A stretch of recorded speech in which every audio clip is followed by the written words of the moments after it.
Even in the midst of an era of diversity where politics are concerned, Memphis is looking like a reality show in the fight for the candidacy for mayor, complete with racial accusations, a situation where one candidate will not refer to the female candidate by name, and so much more. These candidates are ranging from the age of 37 to 79, old school versus new school, many different backgrounds and thought processes. Here to give us more insight on this situation that's happening in Memphis is Onyx News correspondent Beacon Williams.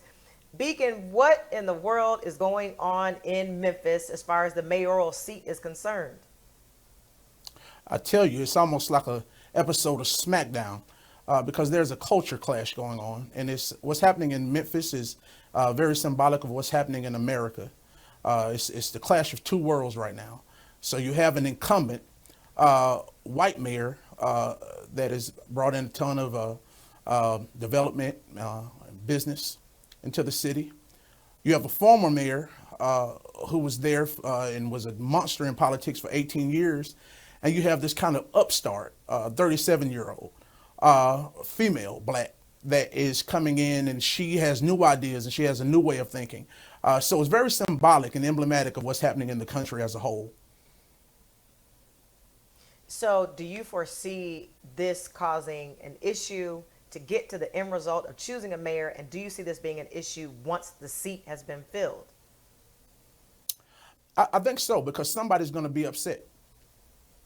So, you have the new school versus the old school. You have the old way of doing things versus the new way of doing things. And so somebody's going to be upset. But I think that with an effort to coalesce and to work together, I think that Memphis will be okay. This is interesting. I saw recently in another political arena where there was just a battle between two different sides. And I'm just wondering, how do we accomplish anything if we are at each other's throats when it comes to the decision-making process, especially for something like the mayoral seat? I think that we have to come to an understanding that everybody wants the same thing. And I think this is, once again, the case with America as a whole. Everyone wants good schools for their kids to go to. They want good jobs where they can earn a good living. They want good housing. And that's really the crux of the issue.